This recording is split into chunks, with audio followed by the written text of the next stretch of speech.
काही विकास कामांचा आढावा आहे हा आपण घेतलेला आहे। एकंदरीत अधिकाऱ्यांसोबत बैठक पूर्ण झालेली आहे, काय नेमका कामांची स्थिती? नाही, मी सर्वप्रथम आमच्या महापालिकेचे आयुक्त सौरभराव यांचं मनापासून अभिनंदन करतो की मुख्यमंत्री म्हणून एकनाथ शिंदे साहेब या महाराष्ट्राचं नेतृत्व करत असताना त्यांनी ज्या पद्धतीनं ह्या ठाणे शहरासाठी निधी कमी करू दिला नाही, कमी पडू दिला नाही, तशाच पद्धतीचे अनेक प्रकल्प जे वेगवेगळ्या प्रकारचे प्रकल्प आहे, म्हणजे विहिरींचं पुनरुज्जीवन करत असताना ते त्या विहिरीतलं पाणी लोक धुणे भांड्याला वापरत नव्हती, ती विहिरीचं पाणी आता प्यायला लोक वापरू लागतील असा प्रकल्प, अतिशय चांगल्या पद्धतीनं स्मशानभूमीचं सुशोभीकरण केल्यानंतर पाळीव प्राण्यांसाठी सुद्धा आम्ही स्मशानभूमीची व्यवस्था केलेली, अंत्यविधी केंद्र, वेगवेगळे म्हणजे बाळासाहेब ठाकरे कला दालन आणि त्याचबरोबर अनेक विकास प्रकल्प राबवत असताना जॉगिंग ट्रॅक आम्ही 15 किलोमीटरचा करतोय, जेणेकरून सकाळी मॉर्निंग वॉकला जाणाऱ्या ठाणेकरांना प्रत्येक ठिकाणी जॉगिंग ट्रॅक थोड्या थोड्या प्रमाणात उपलब्ध होईल। काही ठिकाणी 3 किलोमीटर, काही ठिकाणी 4 किलोमीटर। प्रामुख्यानं नवीन सर्वसामान्य ठाणेकरांना एक गोड बातमी या माध्यमातून द्यायची आहे की घोडबंदर रोडला आम्ही नवीन नाट्यगृह निर्माण करतोय। आम्हाला मिळालेल्या 7350 स्क्वेअर मीटरच्या जागेवर आम्ही अतिशय भव्य असं नाट्यगृह उभारतोय, जेणेकरून ठाण्यामध्ये गडकरी रंगायतन, काशीनाथ घाणेकर नाट्यगृहाबरोबर नाट्यप्रेमी जे घोडबंदर रोडचे रहिवासी आहेत त्यांना वाघबीळ येथे एक चांगलं अद्ययावत नाट्यगृह भूमिपूजन आम्ही करतोय। शिंदे साहेबांची वेळ आम्ही 16 किंवा 17 तारखेला घेतोय आणि त्या दिवशी इतर अनेक प्रकल्प जे लोकार्पण आहेत आणि त्याचबरोबर नाट्यगृहाचा भूमिपूजनाचा कार्यक्रम आम्ही ठेवतोय। त्यामुळे ठाणे शहरातील सर्वसामान्य जनतेला ठाणे महापालिकेच्या माध्यमातून जी काही सुविधा देता येईल तेवढ्या सुविधा आम्ही देतोय। आमचे MMRDचे अधिकारी या ठिकाणी आलेले आहेत।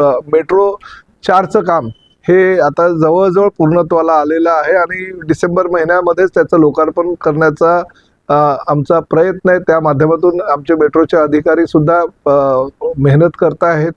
घोडबंदर रोडला वाहतूक कोंडी वारंवार जी होते त्यावर पर्याय म्हणून आम्ही आमचे सगळे ज्या टीम आहेत, काम चालू आहे सर्व्हिस रोड मर्ज करण्याचं, त्यामुळे आमचे पाणी खात्याचे अधिकारी, आमचे विद्युत खात्याचे अधिकारी, आमचे MMRDचे अधिकारी आणि त्याचबरोबर आमचे मेट्रोचे अधिकारी आणि पोलीस, ट्रॅफिक पोलिसांचा समन्वय साधून आम्ही साधारण 15 जानेवारीपर्यंत त्यांना हे काम लवकरात लवकर पूर्ण करण्याच्या सूचना केलेल्या आहेत। आणि प्रामुख्यानं एक नवीन अजून सूचना केलेली आहे, परिवहन खात्याचा मंत्री म्हणून माझ्या RTOचे 5 स्क्वॉड आम्ही त्यांना देतोय ट्रॅफिक पोलिसांना, जेणेकरून वाहतूक कोंडी होत असताना काही लोक विरुद्ध दिशेनं गाड्या चालवत असतात आणि त्यामुळे वाहतूक कोंडी मोठ्या प्रमाणात होते असं निदर्शनाला आलेलं आहे। कारण मी स्वतः वाहतूक कोंडीमध्ये अडकलो होतो। मला सांगायला काही म्हणजे दुर्दैवानं सांगायचं आहे की आम्ही प्रत्येक ठिकाणी एकनाथ शिंदे साहेब आहे, मी आहे, आमचे महापालिकेचे आयुक्त आहेत, आमचे शिरसाट आहेत, DCP प्रयत्न करतायत, परंतु काही अडचणींमुळे हे वाहतूक कोंडी सातत्यानं होत राहते। त्यामुळे वाहतूक कोंडी होऊ नये, आमच्या कामामुळे सर्वसामान्य प्रवाशांना अडचण निर्माण होऊ नये म्हणून माझे RTOचे अधिकारी मी 5 स्क्वॉडच्या माध्यमातून आमच्या DCP ट्रॅफिकना देतोय, जेणेकरून ह्या वाहतूक कोंडीला थोडासा दिलासा मिळेल। परंतु एक गोष्ट मात्र नक्की की एकनाथ शिंदे साहेबांच्या माध्यमातून गेल्या अनेक वर्षापासून ठाण्यामध्ये जी काही विकास कामं चालू आहे त्या विकास कामांना आता गती देण्याचं काम आयुक्त आणि त्यांचे सर्व आमचे महापालिकेचे अधिकारी, MMRDचे अधिकारी करतायत आणि लवकरच ह्या सगळ्या प्रकल्पाचं भूमिपूजन, काही जे अडकलेले आहेत प्रकल्प ते आणि त्याचं काही प्रकल्पाचं उद्घाटन, प्रामुख्यानं आमच्या शहरातील ओला कचरा आहे तो ओला कचरा जवळजवळ 96 टन कचरा हा आम्ही आता गायमुखला जो प्रकल्प बनवतोय त्या प्रकल्पाच्या माध्यमातून त्याचा खत निर्मिती होणार आहे। म्हणजे राज्यातील हा पहिला खत निर्मितीचा प्रकल्प आहे की 96 टन कचरा, ओला कचरा एकत्र आल्यानंतर त्यातून खत मिळणार आहे आम्हाला। आणि त्याचबरोबर सोलर डस्टबिन ही नवीन संकल्पना आहे, तर सोलर डस्टबिन आम्ही काही ठिकाणी चांगल्या ठिकाणी लोकांना देतोय, जेणेकरून कचऱ्याचा प्रश्न जो आहे तो निकाली निघेल। तर अनेक असे प्रकल्प आहेत, त्या प्रकल्पाचं सादरीकरण आमच्या अधिकाऱ्यांनी केलं आणि आम्ही समाधानी आहोत। काही प्रकल्प जे आहेत ते तरण तलाव आहेत किंवा फुटबॉल टर्फ आहे किंवा अशा सगळ्या लोकोपयोगी आणि सर्वसामान्य जनतेला हव्या असलेल्या सगळ्या ज्या काही गोष्टी आहेत आम्ही ठाणेकरांना देतोय। पण माझ्या दृष्टीनं घोडबंदर रोडला ठाण्यातलं तिसरं नाट्यगृहाचं भूमिपूजन होत आहे, ही फार महत्वाची बाब आहे. सर, अमृत जल योजना कधी होईल? अमृत जल योजना कधीपर्यंत कम्प्लीट होईल? सर जानेवारी 1 पर्यंत कम्प्लीट होईल. सर घोडबंदरला मेट्रोच्या कामामुळे किंवा इतर काम असतील तिथे रेल्वेमध्ये ठाण्याबरोबर असमन्वय दिसून आला या बैठकीमध्ये. नेमकं काय नाही, बघा, अधिक समन्वय असतो, परंतु काही कॉन्ट्रॅक्टर लोकांमध्ये काही कारण काय होतं की घोडबंदर रोडला 5 ठेकेदारांमध्ये विभागलं गेलेलं आहे. म्हणजे रस्त्याचं काम 5 ठेकेदारांना दिलेलं आहे. एक ठेकेदार दुसऱ्यावर ढकलतो, दुसरा तिसऱ्यावर ढकलतो. त्यामुळे अधिकारांमध्ये काही समन्वय नाही. अधिकारांमध्ये समन्वय आहे, ठेकेदारांमध्ये नसलेल्या समन्वयामुळे ह्या गोष्टी घडतात. तरी पण आमच्या अधिकाऱ्यांनी ताबडतोब आज चर्चा केली आणि आयुक्तांच्या निर्देशानुसार त्यांनी एक टाइमलाईन ठरवली आणि 15 जानेवारीपर्यंत आम्ही सगळं काम कंप्लीट करतोय. ठाण्यातील सेवा रस्ता गायब झाला असं संदेह नाही, बघा, कदाचित केळकर साहेबांना कल्पना नसेल, कारण शेवटी मी त्या भागाचा गेली 4 टर्म म्हणजे 2009 पासून आमदार आहे. महापालिकेच्या डीपी मध्ये कुठेही सेवा रस्ता म्हणून त्याची नोंद नाही आहे. हा रस्ता फक्त 60 मीटर रस्ता आहे. परंतु तात्कालिक आयुक्त चंद्रशेखर यांच्या काळामध्ये घोडबंदर रोड जेव्हा वाईट झाला तेव्हा त्यावेळेस असं लोकांना वाटत होतं की ठाणं एवढं मोठं कधी होईल किंवा 60 मीटरचा रस्ता या ठिकाणी लागेल असे वाटत नव्हते. त्यामुळे आपण तो रस्ता त्यावेळेस छोटा केला आणि दोन्ही बाजूला 9-9 मीटरचा रस्ता हा सोडला होता. त्यानंतर त्या सेवा रस्त्याचा उपयोग हे फक्त पार्किंगसाठी आणि काही ज्या टपऱ्या वगैरे ठेवण्यासाठी वापरत होते. त्यामुळे घोडबंदर रोडला प्रचंड ट्रॅफिक कोंडी होत होती. म्हणून लोकांच्या तोंडी असलेला सेवा रस्ता खरा सेवा रस्ता नाही. हा रस्ता पूर्ण 60 मीटर घोडबंदर रोड आहे तो, आणि हा पूर्ण फाउंटन पासून नरिमन पॉइंट पर्यंत गेलेला 60 मीटरचा रस्ता आहे. म्हणजे काय तो फक्त ठाण्यातल्या घोडबंदर रोडचा नाहीये. त्यामुळे त्या 60 मीटरच्या रस्त्यावर आता वाहतूक कोंडी होऊ नये यासाठी आम्ही तो रस्ता रुंदीकरण करण्याचा निर्णय घेतलेला आहे. मेट्रोचे पिलर आले मध्ये. कुठे? नाही, ज्या ठिकाणी मेट्रोचे पिलर आले तेही आता बरं झालं तुम्ही हा विषय काढला. तोही आम्ही एक नवीन डिझाईन बनवलेला आहे. ज्या ठिकाणी मेट्रोचे पिलर आलेले आहेत त्या ठिकाणी ऑटो रिक्षा, त्याचबरोबर आम्ही STच्या बसेस, परिवहनच्या बसेस, ह्या ज्या गव्हर्नमेंटच्या व्हेकल्स आहेत त्यांना परमिशन दिली आणि त्या मेट्रोच्या स्टेशनवरनं जी लोक खाली उतरतील त्यांना त्यातनं प्रवास करण्याची, म्हणजे मुभा मिळेल त्यात खासगी गाड्या अलाउड करणार नाही अशा प्रकारचं डिझाइन MMRDने बनवलेलं आहे. वाहतुकीचं वाहतूक कोंडी जेव्हा होते वाहतूक विभागावर फोडलं तर अल्टिमेट का दिले का रस्त्याची कामं? नाही, बघा, खापर कुणावर मी फोडणार नाही. खापर मी कुणाहीवर फोडणार नाही. आमचे अधिकारी अतिशय चांगल्या प्रकारचं काम करतात. महापालिकेचे आयुक्त, आमचे MMRDचे आयुक्त, आमचे ट्रॅफिकचे अधिकारी, आमचे DCP ट्रॅफिक चांगलं काम करतायत.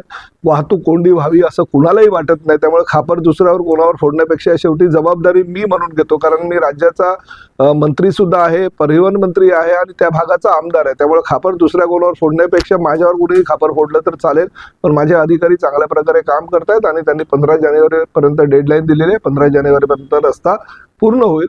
सर्वसामान्य जनतेला 15 जानेवारीपर्यंत किंवा जास्तीत जास्त अजून 2-5 दिवस इकडे तिकडे जानेवारी एंड पर्यंत घोडबंदर रोड हा वाहतूक कोंडी मुक्त होईल.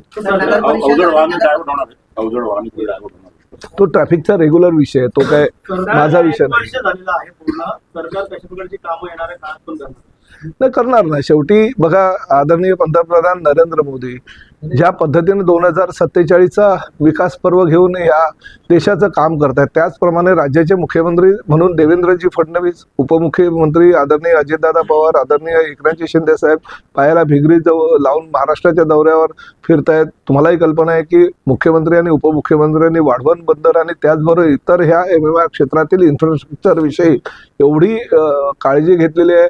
आता प्रत्येक 2 ते 3 दिवसामध्ये मुख्यमंत्री आणि उपमुख्यमंत्री अनेक नवीन प्रकल्प राबवत आहेत. ते प्रकल्पाची पूर्णत्वास कधी येईल हे सांगतात. म्हणजे कोस्टल रोड त्याचं एक उदाहरण आहे, फ्रीवे त्याचं उदाहरण आहे, किंवा आमच्या गोल्डन गेट पासून मरीन ड्राईव्ह पर्यंत जाणारा रस्ता आहे, भुयारी ठाणे ते बोरिवली भुयारी मार्ग आहे. आता आम्ही परत गायमुख ते भाईंदर भुयारी मार्गाची आता सुरुवात होते. अनेक रोड आम्ही प्रस्तावित केलेले आहे. त्यामुळे पुढल्या 3 ते 4 वर्षामध्ये MMR क्षेत्रातील ठाणे महापालिका आणि आसपासच्या परिसर म्हणजे मीरा भाईंदर, नवी मुंबई अतिशय इन्फ्रास्ट्रक्चरला महत्त्व देऊन बनवलेलं एक म्हणजे हे मुंबई सारखीच ही शहरं निर्माण होतील आणि त्यासाठी आमचे सरकार प्रयत्न करते. चांगले मुख्यमंत्री म्हणून कोणाला कोण देणार? सर्वांना आतापर्यंत जे जे मुख्यमंत्री या राज्याचे ज्यांनी ज्यांनी काम केलेलं आहे ते सगळे मुख्यमंत्री चांगलेच आहेत. तर राज्यातील इतर पक्ष जे आहेत ते देवेंद्र फडणवीस यांच्या इशाऱ्याने चालतात असं वक्तव्य मंगल प्रभात लोढा यांनी केलेलं आहे. तुम्ही कसं पाहता हे वक्तव्य? मंगलप्रभा लोढा काय म्हणाले की राज्यातले जे काही नेते आहेत हे राज्यातील इतर पक्ष जे आहेत ते देवेंद्र फडणवीस यांच्या इशाऱ्याने इतर कोण?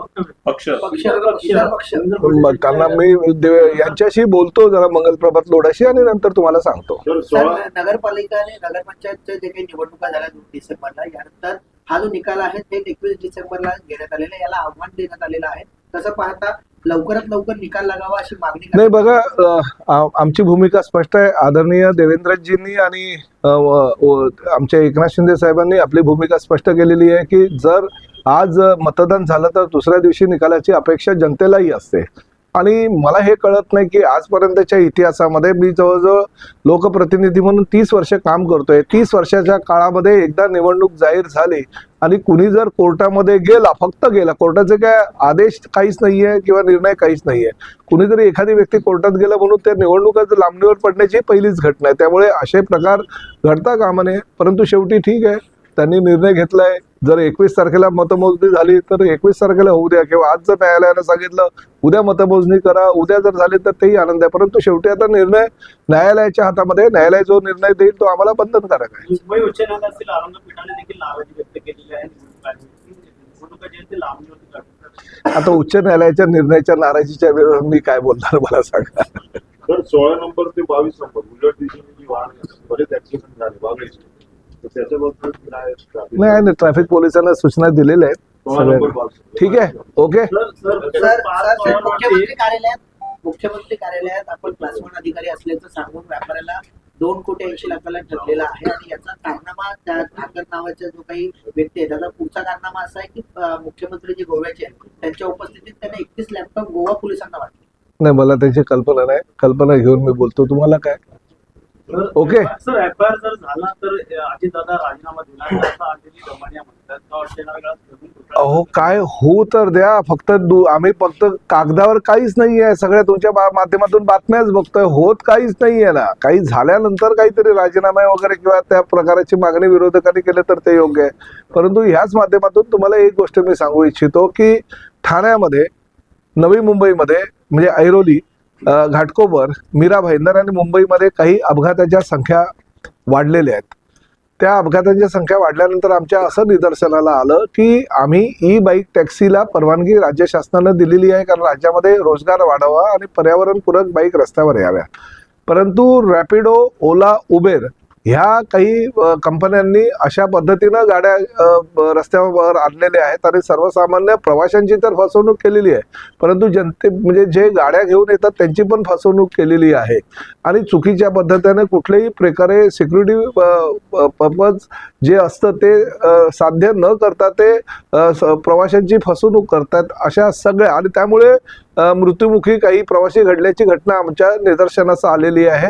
त्यामुळे रॅपिडो, ओला, उबेर ह्या सगळ्या कंपन्यांच्या मालकांवर, जे बाईक चालवतात त्यांच्यावर नाही, ते तर काय बिचारे रोजीरोटीसाठी रस्त्यावर गाड्या स्वतःच्या आणत असतात, यांचा ॲप असतो. त्यामुळे ज्या कंपनीचा ॲप असेल, रॅपिडो असू द्या, ओला असू द्या किंवा उबेर असू द्या, त्यांच्यावर FIR दाखल करण्याच्या मी सूचना माझ्या अधिकाऱ्यांना दिल्या होत्या आणि त्यानुसार उबेरवर 1 FIR दाखल झालाय आणि 5 FIR हे रॅपिडोवर दाखल झालेले आहेत. जिकडे जिकडे या गाड्या दिसतील, ठाण्यामध्ये केल्यात का काही FIR? किती? पूर्ण मालकांवर केलेत ना? पूर्ण म्हणजे चालवणाऱ्यावर नाही.